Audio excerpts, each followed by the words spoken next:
Uh-huh. So, should I set the desk up? I was going to sit on the floor and talk about new arrivals and masks. It is Halloween time. It's the week of Halloween. I have seriously left you guys with no good content this month, and it's terrible of me. I'm the mask guy, and I let you all down. Honestly, it's been nonstop.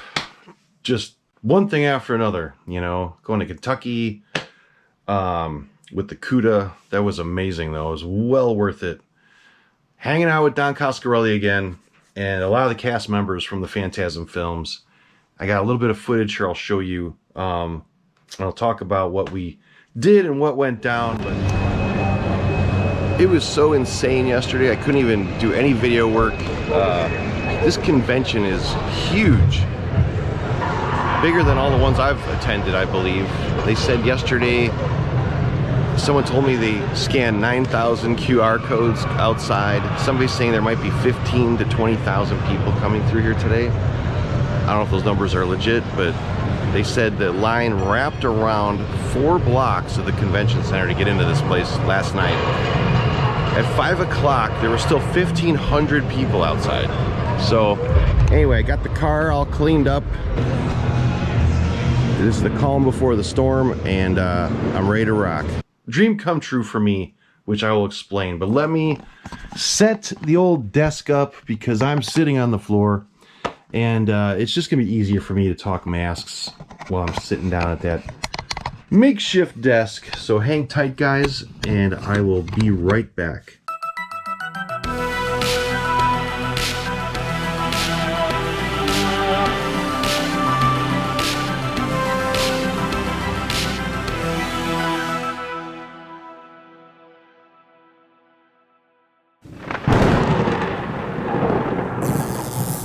It is the week of Halloween. Yeah, I put up a video last night of me foam filling the hands on the Saucer Man. I'm sure some of you are like, oh, this is boring. But I gotta start doing foam filling videos. A lot of people out there just want to know how it's done and want their stuff foamed, and my friend ain't gonna foam it for you, so you gotta do it yourselves, you know. There's not many people out there doing it for anybody. Everybody comes to me like, who do I have foam filled? Like all these things. I got the mask from my childhood. I need it foam filled. I'm like, I don't know, dude. I heard there was a guy named Maskatron. I always tell people, look up Maskatron. I think that guy foam fills. I don't know. Yeah, my buddy does it. He's incredible. Hey, what are you doing? Are you nuts? Get over here. What's wrong with you, huh? She put her face right in my behind. You okay? Good girl. Yeah, it's just my buddy doesn't do it, you know, just doesn't do it for people. He's been doing it for decades and he just doesn't take on any new people, you know. Mustache, we gotta brush you. So, you may notice you got hair all over me already. You may notice, yes, I voted today. Yeah, week of Halloween. Today is the 28th. And, so yeah, I went to the convention, as you saw. Don, Reggie was there, Reggie Bannister, A. Michael Baldwin, who played Mike in Phantasm, Bill Thornberry, who was Jody. You had some of the ladies there from part 3. It was really, really cool. Lynn was there too from part 1, who was the one that goes, what the hell is that? Or something like that. That girl, the blonde girl, she was there. But man, having... Will you get out of here? Get! You're making too much noise. Go! Don saw the car before and is crazy about it. But having Mike and Jody, Michael and Bill Thornberry, there with the car, and Reggie Bannister. Reggie was in his wheelchair, and it was heartbreaking seeing him, you know, up in age, and just, he was doing okay though. He was doing good, a lot better than he was. And we had a long conversation, Reggie and I. He could not believe I built the car. And as much as I wanted him to sit in the front seat of my Cuda, I'm like, he's the guy, one of the guys driving in the films. He just could not. It would have been a lot of work for him to get out of that wheelchair into that car. But we sat there next to the car. I kneeled down on the floor with him. I'm like, Reggie, you're one of my heroes, man. You're one of the reasons I built this car. Because I would watch you on my VHS tapes in my room as a teenager. Like, man, look at that black Cuda in this crazy movie, you know? Yes, going back to the old days. The old days of JORDU SCHELL. The teenage years. Some of the stuff we'll talk about tonight, you've already seen on a previous JORDU episode. However, the ones in front of me are new. New old masks. JORDU was starting all of this at a very young age. 14, 15 years old. He was hooked on monsters and horror and gore and masks. Definitely Halloween masks. He was obsessed. He was also obsessed with a company called Distortions Unlimited, and ended up living out his dream working with Distortions, sculpting masks for them and becoming good old friends with Ed. And today we're going to look at some really old stuff. Yeah, there's 3 great vintage JORDU shell pieces on this table right now. But there's 2 more under this desk that are absolutely insanely rare. Before we talk about these, I want to rewind even more. These JORDU did probably around the age of 18 or we'll say 17 to 19. Let's rewind though to the days where JORDU was only 15 years old, sculpting his first masks. This is a mask that never went into production that I'm holding in my hand below the desk. This is a very, very old mask. JORDU is, gosh, he's got to be 4 years older than me. Anyway, I think he probably sculpted this around 84. I'm just trying to do the math. I'm horrible at math. But take a look at this, guys. This is something you will not see anywhere else, and I can pretty much guarantee that. This is a very, very old original by JORDU SCHELL. When he was a kid, he was barely old enough to drive a car at the time that he made this mask, sculpting it at the age of 15. Oh, my daughter's texting me. I need this, but it won't come time for Halloween. Do you think I could find one similar? I've got one right here. She wants to wear a hockey mask for Halloween. I have 2 hockey masks you can choose from, honey. You let me know which one you want to wear, and you can wear it for Halloween as long as you return it to the mask room. Yeah, so I showed this to JORDU. I go, look what I got. He's like, oh no. He goes, it's horrible. He said, I forgot I even made that mask. He thinks he called it the Boogeyman. He thinks it's called the Boogeyman. And he made this at the young age of 15 years old. Look at that elongated face. You know, I don't know if I showed this in the other video or not, but this goes to show that everyone starts at the bottom. You know, unless they're a child prodigy, everyone starts somewhere. And they get better and better and better. And that's exactly what JORDU SCHELL did. So that, my friends, is one of the oldest JORDU pieces you're ever going to see. Right there. Moving on to the WEIRDOM days. The old days where JORDU was actually selling Halloween masks. Rubber over-the-head masks that he was producing himself under his WEIRDOM name. I have some really rare color Xeroxes. Yes, these are known as color Xeroxes, kids. We used to have things called Xerox machines. There were no printers hooked up to your computer. There was a Xerox machine in the school library or at the local library, a big contraption called a Xerox machine. And it would make copies for you. Later, everyone called it a copier. Steve and Sandy making copies. The Steve Man and the Sandster making copies. We even called them dittos. The teacher would say, take your dittos out. Probably because it, you know, like the word ditto, like somebody goes, oh, I love mac and cheese. And some moron goes, ditto. It probably derives from that. Dittos. Take your dittos out for your math shit. Anyway.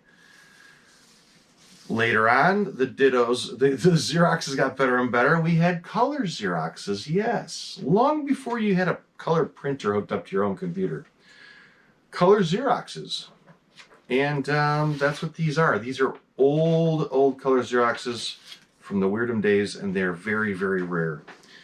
Even JORDU goes, those are rare. I'm like, oh, we could thank good old Frank for hanging on to this stuff. So, we're going back to the mid to late 80s. Probably this mask to my right, to your left, is known as Plutonian. The Plutonian alien, right there. A very strange mask JORDU came up with. I'm guessing 85, 86-ish. And I actually have... Yeah, these are rare catalog sheets, but I have something even more rare. Oh, yes. Good old Polaroids of JORDU in the shower. No, these are old Polaroids JORDU took of the masks he was making in his parents' freaking basement in the 80s. Yes! This is the coolest one I've got. Okay, feast your eyes on this, guys. I'm going to put this on the screen bigger for you so you can study this, but this is pretty amazing. I go, JORDU, I want to show you something. He's like, oh my, he's like, how did you get that? He couldn't believe I had this photo. He goes, I definitely took that photo. I think he said it was in his mom's basement or her parents'. But you can see a Fangoria magazine hanging up on the wall. Everything about this photo. It's got wood paneling. That's the good old days, guys, right there. The good old days of this stuff. And JORDU was at that perfect age where he was going to start making his own masks. And I was younger than him at this time, going by at least 3 or 4 years. So I was probably 12. He was probably 16 when he shot this. I'm guessing. Anyway, the good old Plutonian alien is in this photo. I think this is the exact copy in this photo. He sold others. He didn't sell a whole lot of them. I'll have to ask him how many he ended up pouring and selling of this guy. I actually have a second copy of this coming. Yes, there was a young man who rushed the mask scene recently and was going crazy, tracking down independent stuff from people like JORDU SCHELL, Jim Lawrence, Kirk Brady, calling them on the phone like with these long conversations, scoring masks from these guys, and then dumping them within a month. Yes. So the one he listed the Plutonian, and nothing. I'm not knocking him. Just weird. It's just weird. It's not the first time. Anyway, the Plutonian he listed, I think on Etsy, or not Etsy, that other weird site, whatever the fuck it's called. I told my buddy, go buy that for me. I'll send you the money because I don't want to deal with him. You know, we had an argument a couple months ago, and I'm just not talking to this person because of his strange antics. Anyhow, so I'm going to have another copy of this coming. This one seems to be nicer. I bought this directly from JORDU a long time ago, and never seen others until the other copy surfaced. And the guy's dumping it for a very cheap price. So I said, oh, you know what? It's so damn rare I'm buying that one too. So I'll have 2 copies of it. But looking further at this photo, I have 3 other masks that are in this picture in this room right now.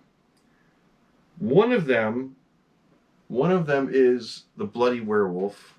Okay, we looked at that last time. I have the Bloody Werewolf from this photo.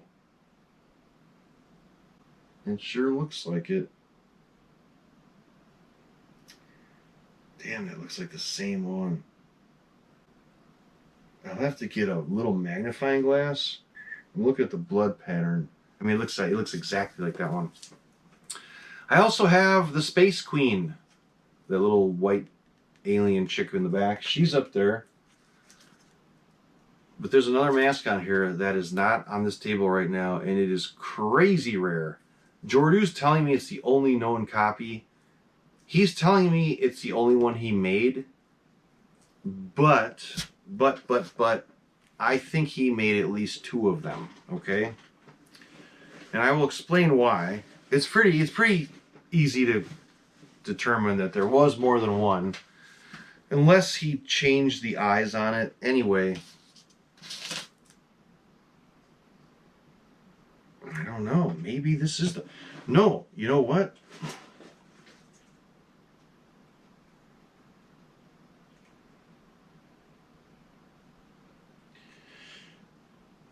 I think this is the one in the photo. Holy cow. You know, this mask is a really old mask now, and things fade and colors fade. But, oh, I'm not pulling it out yet. The mask we're talking about in this Polaroid, in this ancient Polaroid, this is where you click the camera and it would go and spit the picture out, and you go like this. And it would develop before your eyes. It'd be all like pale white, and you'd slowly see the color appearing. And it would freaking, there you go, here's your photo. Groundbreaking technology. Probably back in the 70s, Polaroid. I don't know if Polaroids predate 70s or not, but definitely 80s. Anyway, Tri-Eye. You probably can't see it too well right now, but that Tri-Eye mask. There's another one in his catalog here. This is where I said, he made more than one. This bottom photo here, this Tri-Eye. See the 3 eyeballs? This one's got big pupils, okay? The one I have looks just like the one in the photo. And here it is. Look at that. This is amazing. Heavy distortions influence on the young JORDU shell way back then. Let me get this on this high-end mask stand we have here. Actually, one of my favorite mask stands of all time is simply orange juice bottles. Yes, with a little water in them. I'm not going to push down this because it is a delicate mask, but man, is that cool. So right now, you're looking at 3 really rare JORDU shell pieces, but there's 2 more obviously we're going to get into. And there's one more under the table still that we're going to pull out. But man, this is stuff that you ain't going to see anywhere else out there. I guarantee it. The other 2 Polaroids I had were of the Space Queen and this big-headed alien. Guys, if anyone out there, I know a lot of you in the hobby that watch this channel, we're friends, but there's a lot of you out there that I've never met. You're silent in the mask collecting world. You don't want to be known. You're private collectors.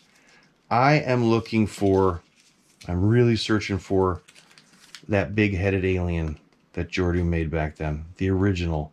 Looks just like a Distortions. Looks very similar to the Distortions. What the hell is it called? I'm seriously looking for one. I'll pay you very well on it. He's just called it Alien on this old sheet.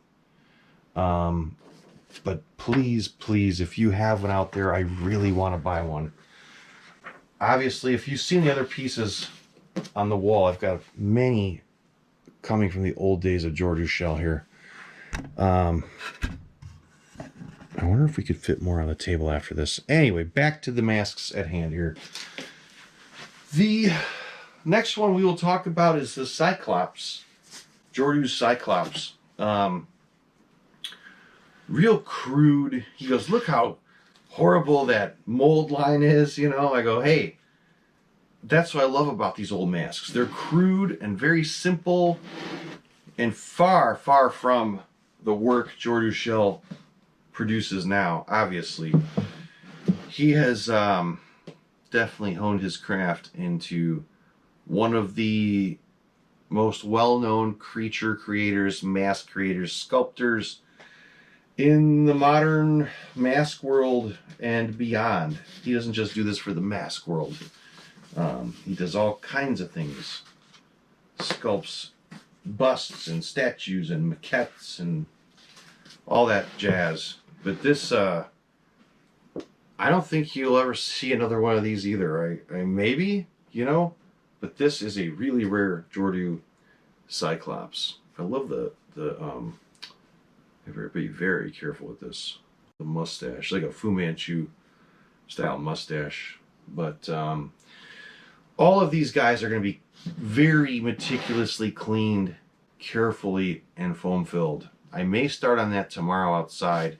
I've got a lot of wood to split out there, but I got to start foam filling these old masks because they're delicate. Moving on, this cyborg by JORDU is freaking cool.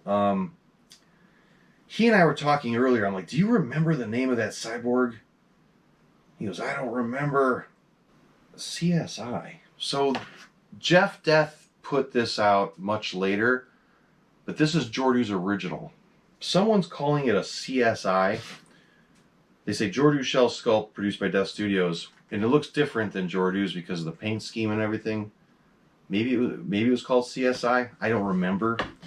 But this cyborg is so neat. And my friend Joshua Bright and I were talking about this. And he pointed out something so cool about the sculpture.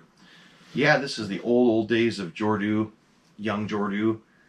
But he said, look how JORDU... Let me get the camera down. He goes, look how JORDU made...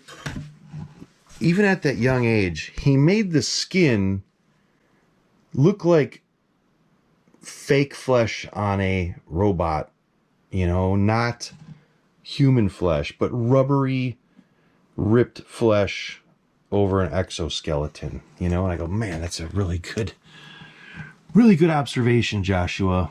And the more I look at it and more I study it, I'm like, God damn, he's so right. He really made it look like, you know, a rubbery skin that would be over a robot, you know, like a Terminator. But if Jeff Death was selling it under the name CSI, whatever that stood for, then that's probably what JORDU was calling it. JORDU texted me, though, earlier. He said he thought he called it, believe me, this is so long ago, like, really quick, I'll show you.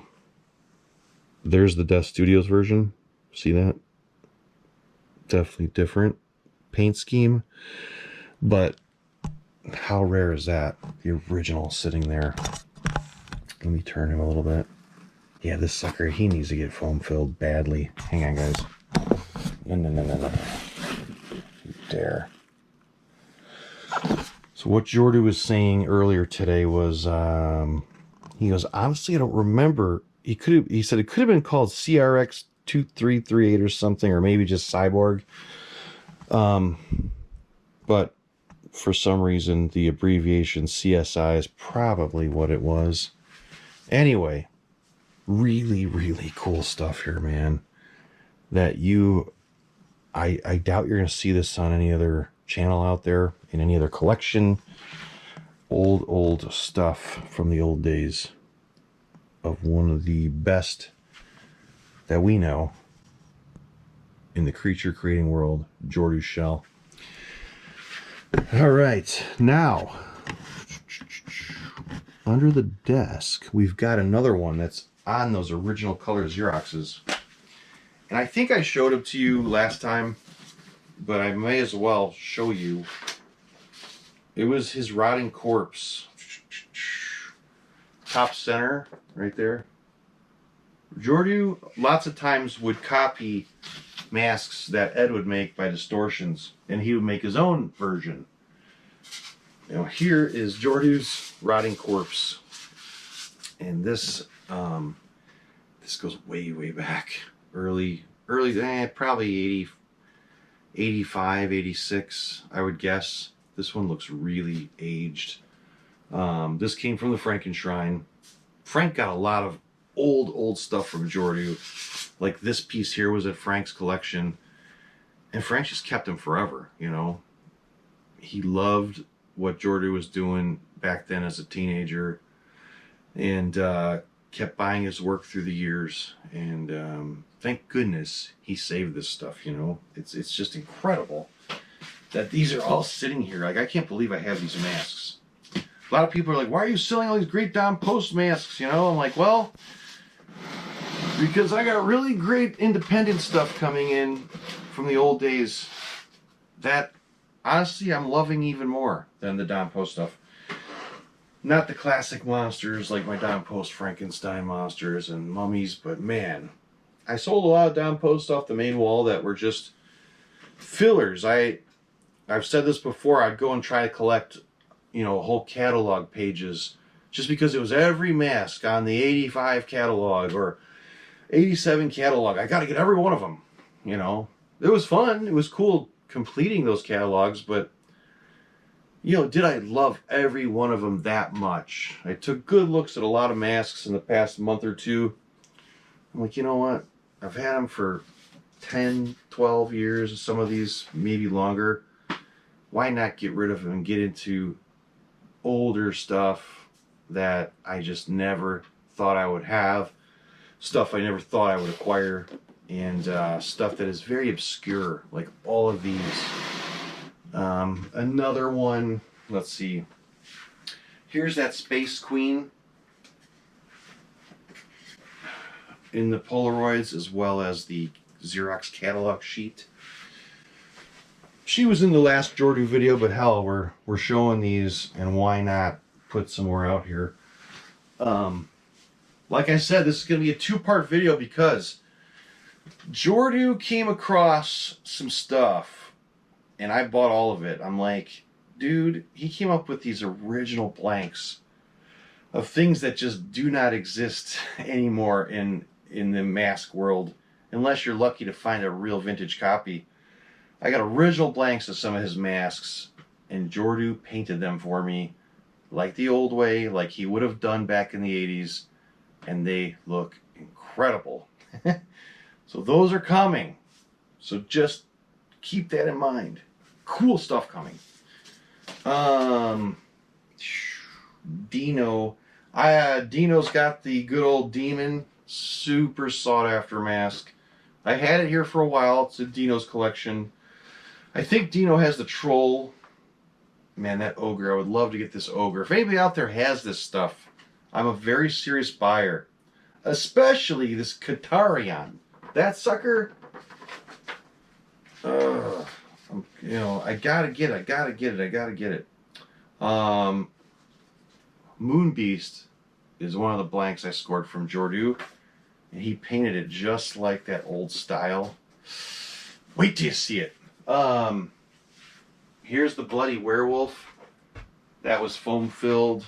I had him foam filled. This was in Frank's collection, and honestly, it's one of my favorite pieces in the whole collection now. Just so freaking cool that this thing is here. I'll try to fit these on the old table here, because there's more. Gotta be so careful of that. The old Venusian. This is probably the nicest one known. This is a very rare mask. However, Nightmare Force, Mr. Josh Fuzzy Wuzzy has a mold of one of these. So he's making custom copies. Yes, contact Nightmare Force and ask. They're not this big. They're definitely smaller.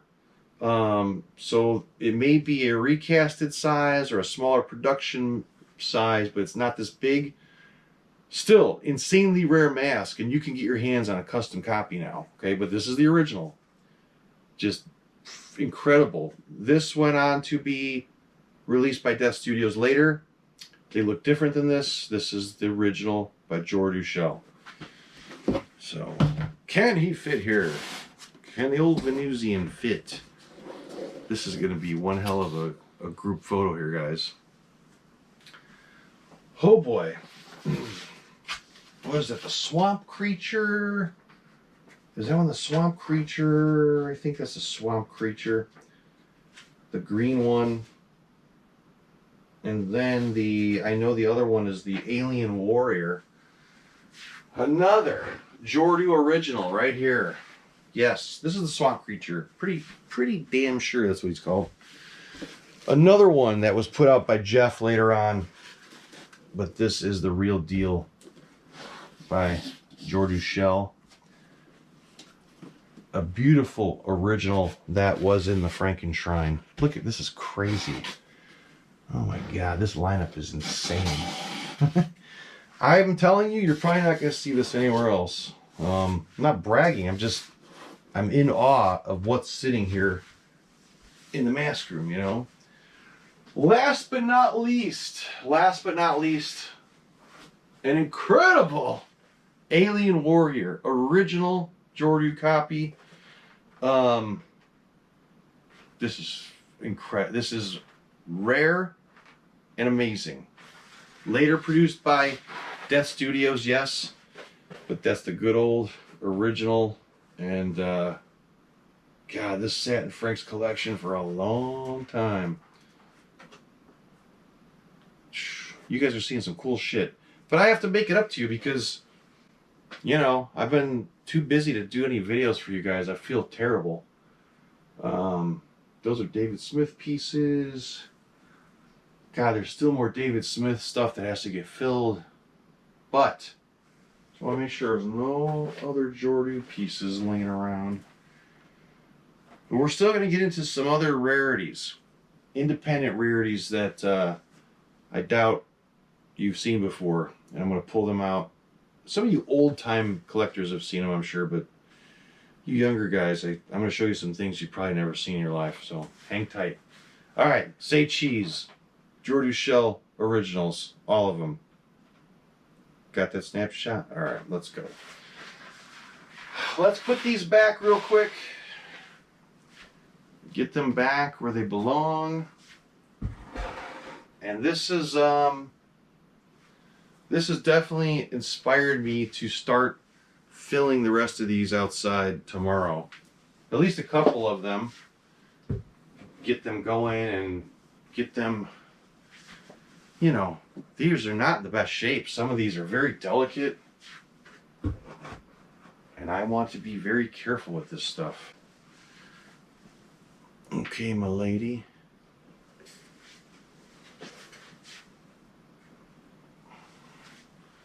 All right. Cut. So that was pretty cool, huh? Seeing those old JORDU pieces.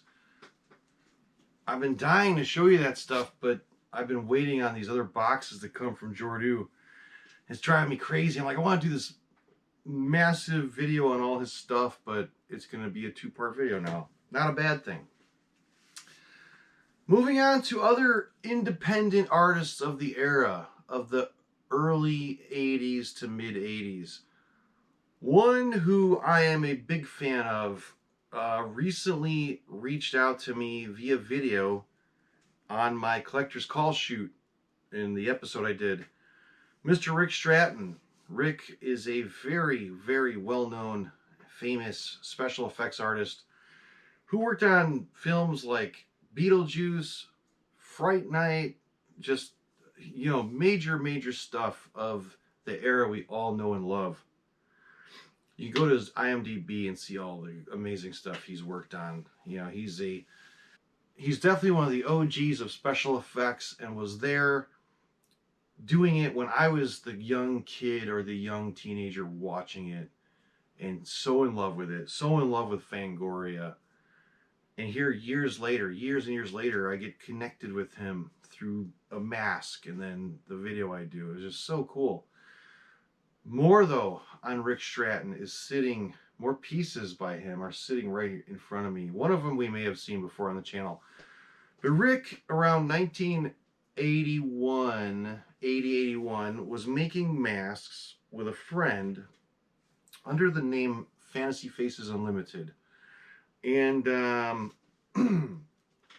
those of you that recently saw the Collector's Call thing, I showed one of the items we talked about was the heavy metal piece, the big heavy metal piece that Rick did in the early 80s that Distortions later picked up for their 83 line. They got the mold from Rick and made them. They came out smaller, but still a hot item for 83 and very, very collectible and sought after these days. You can pay up to $1,000 or so for an original gorgeous condition example of the Distortions heavy metal. So the one I've got sitting here, besides my DU copy, is the original from Rick Stratton. Look at this. This was an orc mask by Rick. Orc. Long before the... I'm assuming it has to do with Lord of the Rings, because it is an orc. But this is way, way before the films a lot of you know came out. But it's his version of an orc. Obviously, it looked quite different in the newer films. But the cool thing about this orc mask is the history behind this exact copy. My friend Mask Kahuna, who I've talked about many times on the channel, someone who is a mentor of mine in this hobby, who I have looked up to for many years and has taught me so much. He bought this mask, he bought it direct from Fantasy Faces from Rick in November of 1979. Wow. The Frankenstein, good old Frank, bought it and took possession of it from Mask Kahuna in February of 1985. Right when everybody was about to go back in time with Marty McFly. Right? 85? Nearly 40 years later, in 2024, it made its way here to the Crimson Ghost Mask Room. So my buddy bought it new in 79, sold to Frank in 85, where it sat from 1985 all the way till 2024 when I brought it home and cleaned it up. It was a dusty mess. 39 years. That's crazy. You think you guys keep masks for a long time? Frank keeps them for 40 years. Close to it. Look at that thing though. What a cool... It's in great shape. It's not like super hard. It's pliable. It's a little stiff around here, but not in danger of getting screwed up. Which tells me I should really foam fill this thing really soon. But it's got glaze over the teeth. But what a cool artifact of the Frankenstein. No doubt. And an original. This is probably one of the earliest masks Rick Stratton ever made. You know? 1979. I was 7 years old when Rick Stratton made that mask. Rick went on, after his amazing career in special effects, he went on to invent tattoos that they use in the movie and film industry, and did very, very well with that. To this day, I think all the tattoos you see in movies were invented by Rick. That special process of transferring to the actors, he invented that, the one everyone uses, I guess. So that really took off for him, and you don't have to do special effects anymore. But anyway, besides the good old heavy metal up there, I actually got, you know what? Where are you? I got another one by Rick Stratton. Let's show you the other piece here, though. This is another extremely rare Fantasy Faces Rick Stratton piece, known as Walking Dead. This mask is probably from the early days 82, 81, you know. And like this one, Frank bought this from Mass Kahuna probably around 85. I think 84, 85 was the time where Frank was buying a lot of these masks from Mass Kahuna. So they were going from California all the way to the East Coast, where they sat in Frank's collection this whole time, you know. Crazy. The Walking Dead mask was bald when Rick made it. Huna is the one that added the hair to it. And he did a really neat hair job. It's got like two-tone hair fibers, which I really like about it. Man, this is just going way, way back to the old days, to the OGs, the old timers in this hobby that I just look up to. And it blows my mind that when I was 7 years old, you know, guys were collecting masks like this and watching horror movies and reading Famous Monsters and Starlog and starting to read Fangoria when it came out. And it's like, man, oh man. So right as I came in the mid 83, 84, reading Fangoria, these guys were already, you know, probably 15, 17 years old, collecting masks. Just so amazing. Let's dig out the other two Rick Stratton pieces here before we talk about this amazing, super rare piece here. I'm going to get down the Fantasy Faces Unlimited. Yeah, we just saw this on the TV episode, but damn is it cool. We got to show it right now because we are talking all things Rick Stratton. Well, not all things.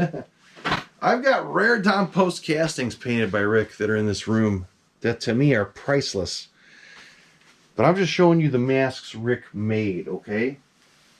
One more was this version of the sixth finger, the Outer Limits sixth finger. Rick Stratton did a version, and it's in my hands. However, take note that this is not Rick's paintwork. I bought it from an old-time special effects guy. I was very excited to buy it, but I didn't know it wasn't the original finish. Still amazing. Like I'm not crying about it. My buddy Ed sent that to me, and I couldn't believe I was able to get my hands on one because one of the originals is in a really famous in the mask world photo of Robin Williams surrounded by rare masks, rare today. One of them is the original Rick Stratton six finger. So I am going to take this one. If I can find the time to repaint it, I will. I may have a friend paint this just like the one on the Robin Williams photo. Because I finally, just this week, got an awesome clear photo of it. I got the magazine. Shit, let me find the damn magazine. I have a magazine with it on the cover too. Hold on. Alright guys, look at this. So here is the famous Monsters of Filmland. This issue had the Robin Williams photo shoot on the cover. And there it is. And this was a pretty decent photo, but my friend found the original photographer that shot this, and he posted a clear freaking image of it on Instagram. And I'm going to have this one painted up like the original right there. These are like insanely rare to find, all this stuff. I talked about the whole story behind that photo shoot on another video out there. You guys should go find it and watch it. But yeah, 4 amazing things by Rick Stratton. Amazing to me because they're really obscure old things from the old days of this hobby when I was wearing masks and I was in love with masks, but I couldn't afford hardly any masks, you know, as a child, as a young kid. And to see guys I know now collecting these back then when I was little, it blows my mind. So cool stuff. Good old Fantasy Faces pieces here. All right, let's put them back, especially this one. Woohoo!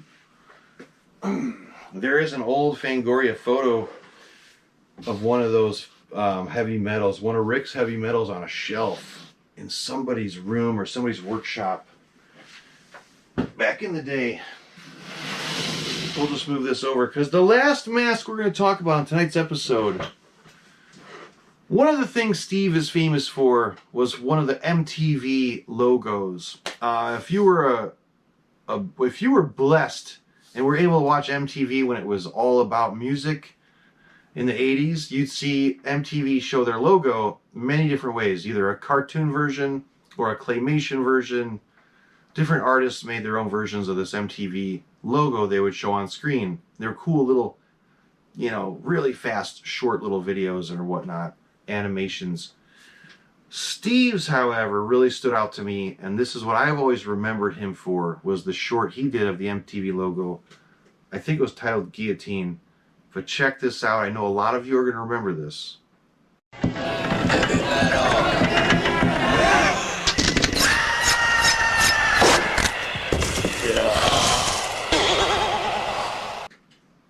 Remember that?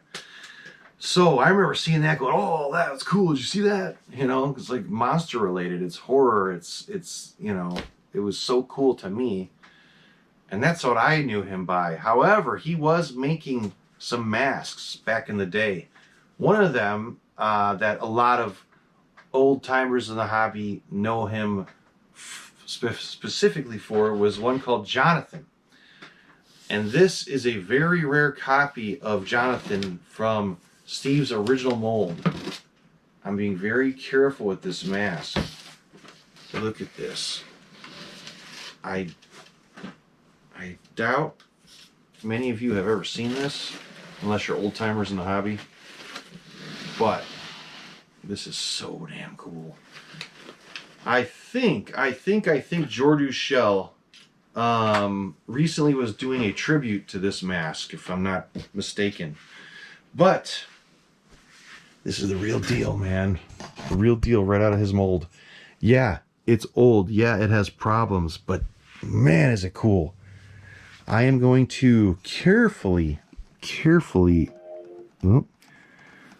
warm him up by the good old fireplace, because it is fall now, going into winter.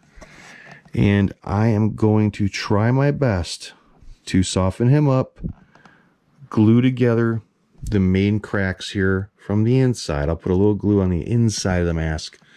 I don't want it on the painted surface, you know. I just want to get those stuck together. If I can't glue them, I will get Gorilla Tape.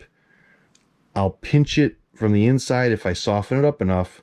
Squeeze it, Gorilla Tape it, if I can, hopefully glue. And this guy definitely needs foam filling. I want to preserve this thing because it's the only one I've ever seen. Man, oh man, let me put the camera back up here for a minute.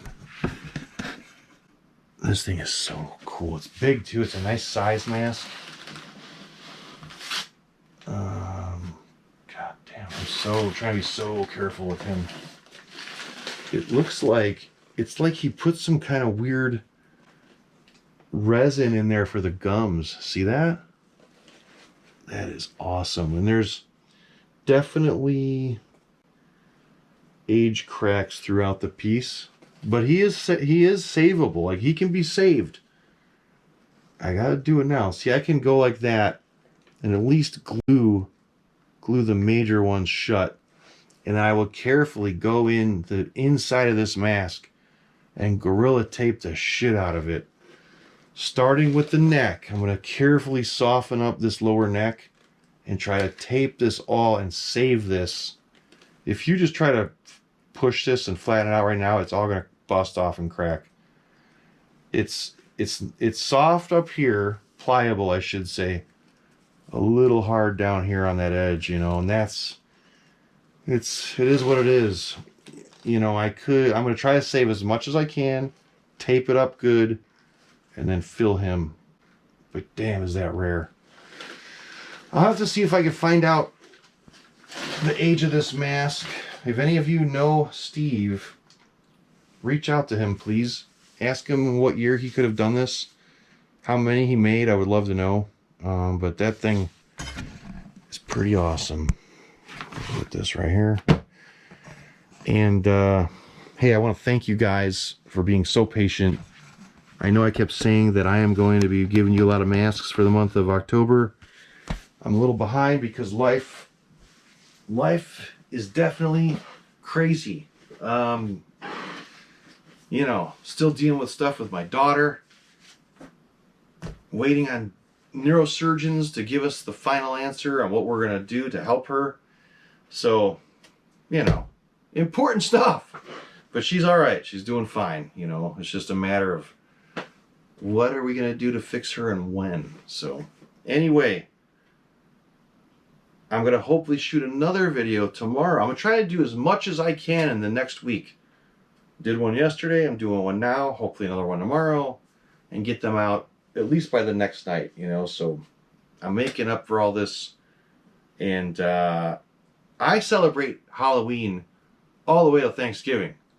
So this ain't over in a couple days or so. This is going to keep on going. Okay, so know that. I'm with you. We just keep going with this shit, right? I also want to do an episode where I show you vintage Halloween decorations I have. Because that is another thing I've collected for a long, long time. I've got some really cool stuff. Paper pieces, cardboard, plastic, stuff from the 30s and 40s. I think some stuff from maybe the 1800s, I don't know, but good stuff. So more to come on that. And Halloween is just a few days away. Tomorrow night, we will be filming at Eric Kumquat's house. Eric Holmquist, yes. Mr. Kansas. He's having people over. He's the one with the basement full of monster toys. If you know that video. One of my videos that did the best ever was not one that I shot at my own stuff. His just took off, you know, which is great. He's got a basement full of shit, and we're going to go down there and play with monster stuff and talk and eat pizza. There's going to be other monster people showing up, and it's probably going to be the Crimson Ghost Halloween special. Why not? Trying to get El Horrifico down here. He doesn't like to leave his little cave often, but we're going to try to get him out with some breadcrumbs and stuff. So keep your fingers crossed. It's going to be a fun night. And that's it. Thanks for watching, and I'll see you real soon. Sting! Der Stingelhofer! Making copies! The McStingster! Stingatola! Sting! Sting-a-ling-a-ding-ding-ding-dong-dong!